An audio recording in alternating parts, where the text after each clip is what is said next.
Oke. Bismillahirrahmanirrahim. Assalamualaikum warahmatullahi wabarakatuh. Di sini Waalaikumsalam untuk warahmatullahi memenuhi wabarakatuh. tugas UTS mata kuliah struktur data dan algoritma, kami di sini membuat program to-do list menggunakan C++. Nah, di sini kita dari kelas SI 104 berkelompok 13 beranggotakan 3 orang. Yang pertama adalah saya sendiri.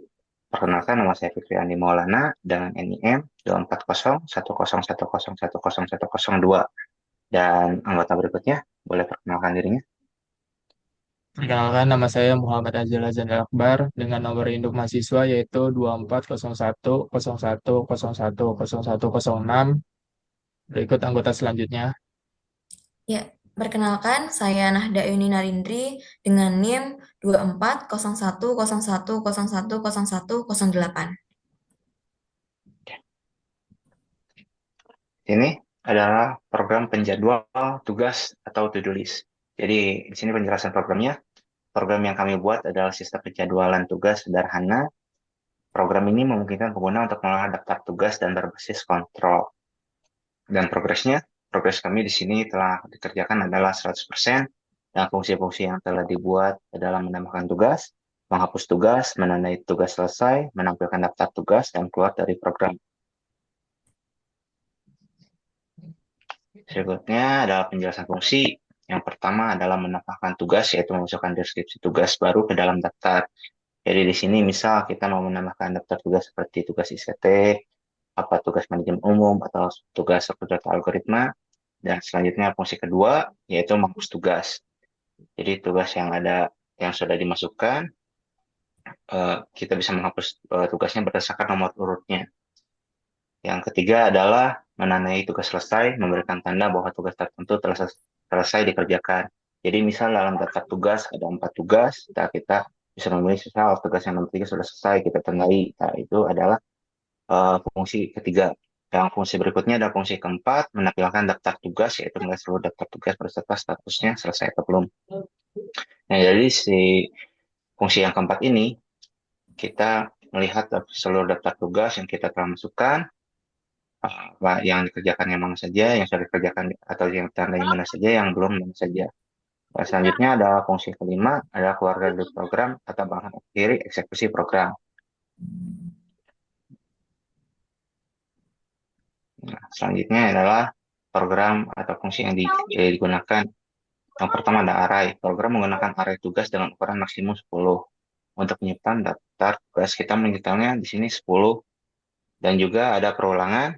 Struktur do while digunakan untuk menjaga agar menu terus ditampilkan hingga pengguna memilih opsi keluar atau di fungsi kelima. Terus selanjutnya ada kondisi, struktur, if else, dan switch case digunakan untuk memeriksa validitas input dan menjalankan fitur sesuai pilihan dan pengguna. Berikutnya. Nah, di sini adalah contoh programnya. Ada programnya yang dijalankan di CPP,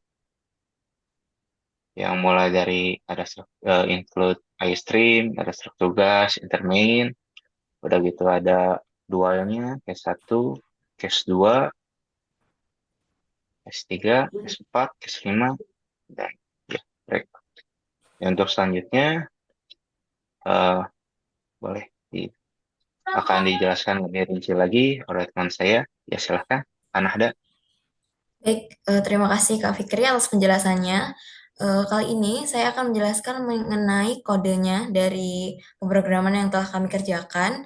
Yang pertama adalah struct tugas, di mana program mendefinisikan struct tugas yang berfungsi sebagai model untuk setiap tugas. Kemudian ada penyimpanan data array tugas. Array tugas digunakan untuk menyimpan daftar maksimal 10 tugas. Kami di sini mengset array dapat menyimpan daftar hanya sampai 10 tugas saja. Dan ini bisa disesuaikan sesuai dengan kebutuhan.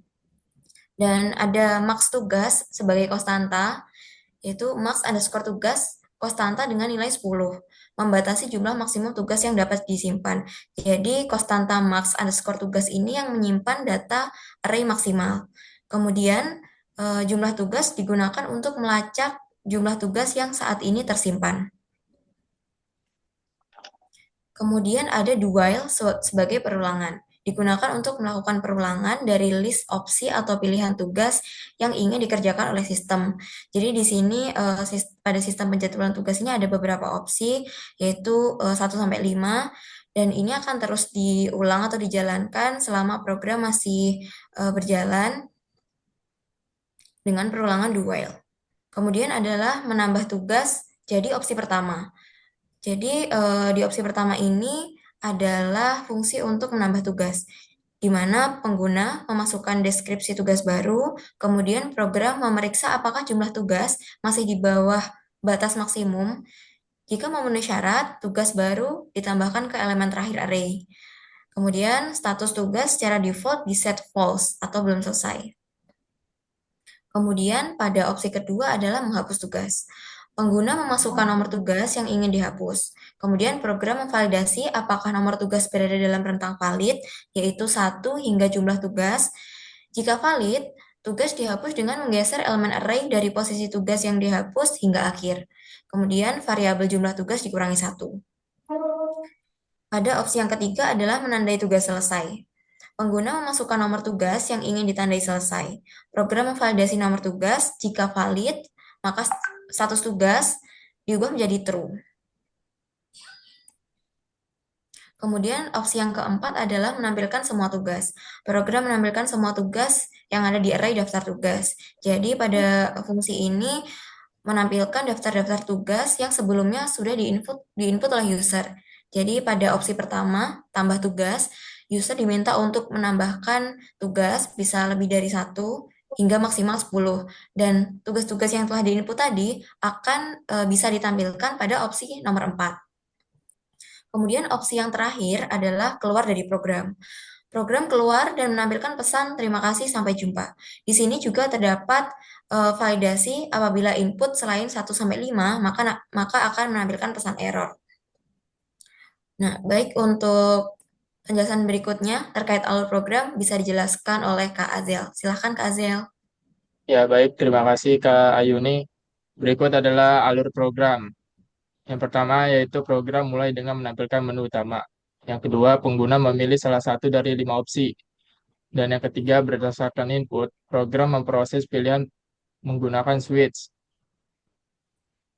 Dan yang kelima, dan yang keempat, menu terus ditampilkan hingga pengguna memilih keluar, yaitu menekan tombol atau huruf 5.